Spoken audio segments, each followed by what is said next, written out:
Any other comments? Yes, Mr. Gallagher. The budget as it's been presented to us is proposed. So there's many different things inside of there, and as we thoroughly discussed for those 2 weeks talking about this, everything is on the table. So one of the items that I wanted to bring up was the fact that we have proposed in the budget over $1.5 million in overtime costs.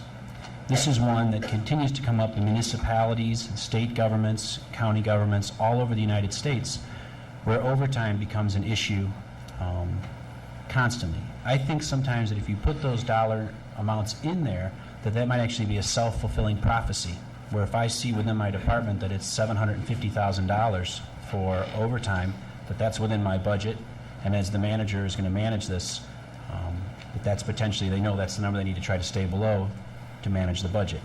Is there any way that we could potentially decrease some of those costs to help us with our budget and maybe move some things around? Just an idea. It's kind of it's a variable cost. I mean, it's simply a projection, right, from an overtime standpoint. We're a couple of things keep in perspective. I think we've done a very good job. I'm speaking for the department heads. For 2 years running, reducing our overtime costs by 10% each year for 2 years. I think we've done a good job in that area. To do any more, I don't know. We'll have less staff doing more work, some of which will be on overtime because of less staff. So I don't know how realistic is it to cut it any further, given the reductions we're also going to have in staff. You could lower the number, but depending upon what happens in the snow season, for example, and other things, the self-fulfilling prophecy of that and may be nothing but one where we exceed that budget because we cut it down so far.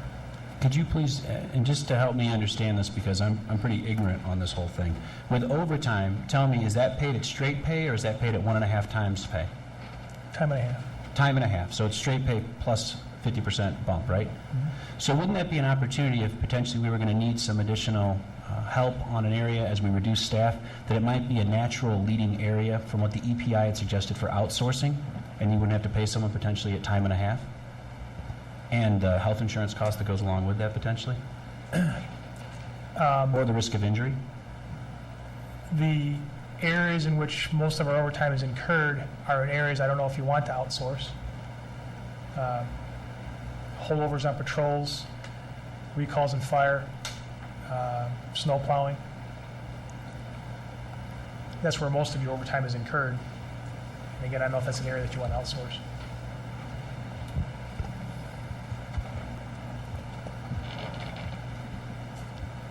Other comments on this?